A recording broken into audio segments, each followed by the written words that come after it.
Hi, everybody. My name is Tim Cunningham, and I'm proud to be a nurse. My current title is Co-Chief Wellbeing Officer for the Woodruff Health Sciences Center, and I help run an office that supports the well-being of roughly 33,000 people. I'm also the Vice President of Practice and Innovation at Emory Healthcare, and I have the privilege of working at the Emory School of Nursing as well. I've been a nurse since 2009, and I've had the opportunity to work as an emergency trauma nurse for pediatric emergency, adult emergency. I've had the opportunity to work in different humanitarian settings like the West Africa Ebola outbreak and the Kutupalong refugee camp, housing more than 1 million refugees that have fled Myanmar. I've had the opportunity to work with folks around the world and also the opportunity to write about it and to learn about it.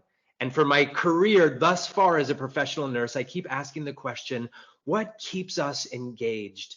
Knowing that as nurses, we're going to walk into stressful situations, whether we're beginning a day shift or a night shift or working in a war zone or a humanitarian crisis, and what keeps us going.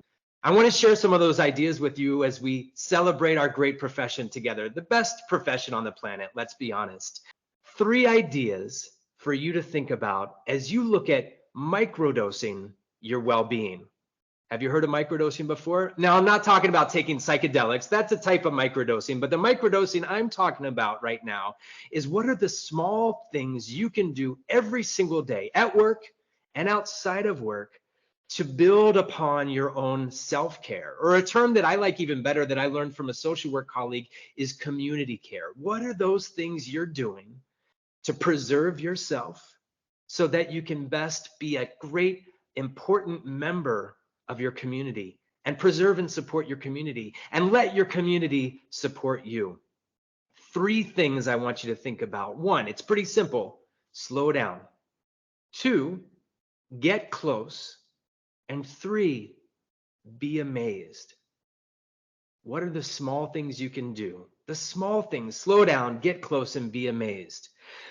Slowing down. An idea that I want to share from you that actually comes in the book that I co-authored here called Self-Care for Nurses, Small Doses of Wellness. We're really excited that this book has come out, but something that we talk about here is a thing called the pause. This is a practice that I learned from my dear emergency department nurse mentor, John Bartels. When a patient dies, someone on the team, it doesn't matter who you are, you could be a nurse, a physician, an environmental services team member, a social worker, a chaplain, doesn't matter who, but someone on the team says, let's pause to honor the life of the person that just ended. We may have known them, we may not have known them, but we can know that they were a part of a family, and we can know that they loved and that they were loved. Let's pause to honor that. Let's also pause to honor everybody on the team that did all they could to care for this person.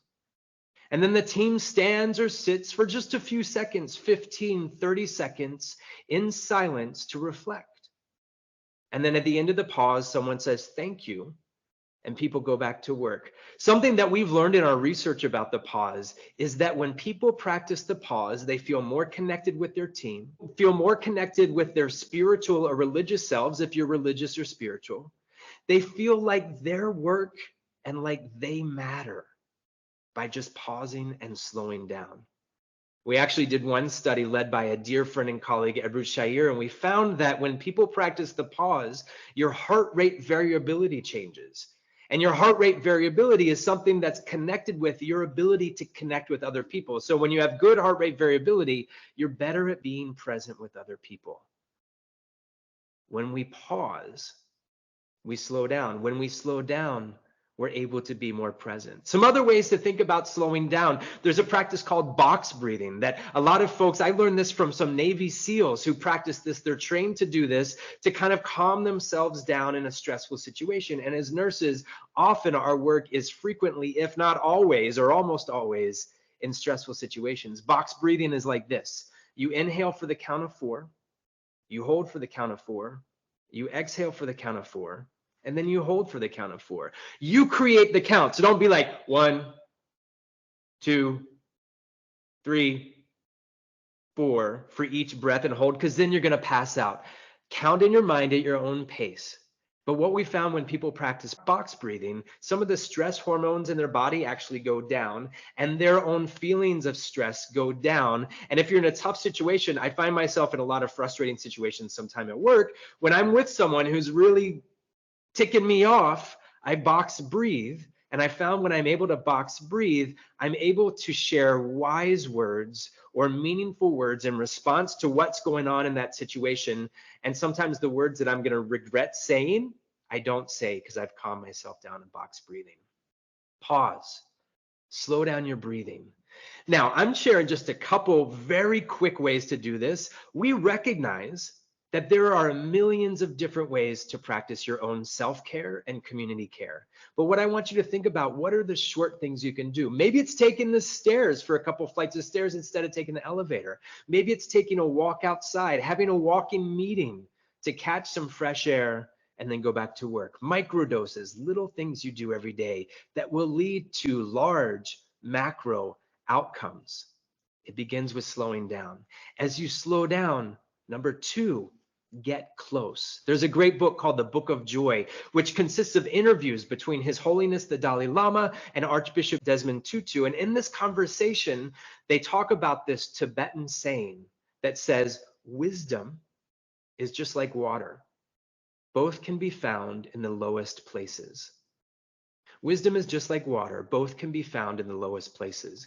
When I read that, I thought of a dear nurse mentor friend of mine, Florence, who really taught me how to be a pediatric emergency nurse. Now, Florence was an associate degrees nurse. And so when we think about degrees and letters behind her name, you ever read a nursing journal and you read like 26 letters behind someone's name? And then you're like, I don't even know what half these certifications are. We do that as nurses. You could have a whole alphabet behind your name, but sometimes the more letters someone has behind their name, the more we think they're smarter than other people. And that's not so fair. Florence was an associate degree nurse. And in nursing, she was kind of considered the lowest if you think about her level of degree, but she was one of the wisest mentors, teachers, educators I ever worked with. But to get to know Florence, you had to slow down. You had to see Florence and be seen by her. And then you could learn the wisdom of one of the best nurses I've ever worked with. When we think about status, we need to put that in check and make sure we take time to see the entire teams around us that we work with. Not only can that improve patient care because we're functioning as a team, but more importantly, it lets our team members feel like they matter and helps us feel like we matter. And we know that mattering is critically important to our own well-being and the well-being of our community. So slow down, get close. And when you do that, I guarantee you will be amazed. You'll be amazed at the inner strength that you're able to bring forward by practicing these two things of slowing down and getting close. You'll be amazed at your ability to keep going. You'll be amazed at your ability to mentor and train and support the next generations of nurses coming through, because we need you more than ever. So as we think about celebrating you and your own self-care and community care, think about the microdoses, the little things you can do, and how you are every day practicing slowing down, getting close, authentically getting close, and then being amazed with the outcomes.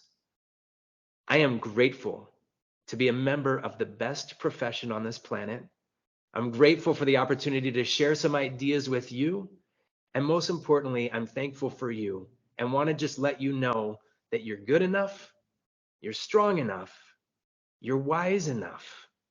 And we as nurses across this nation and across this world will continue to practice community care so that we can continue to heal ourselves and heal those we serve. Thank you for who you are, and thank you for all you do.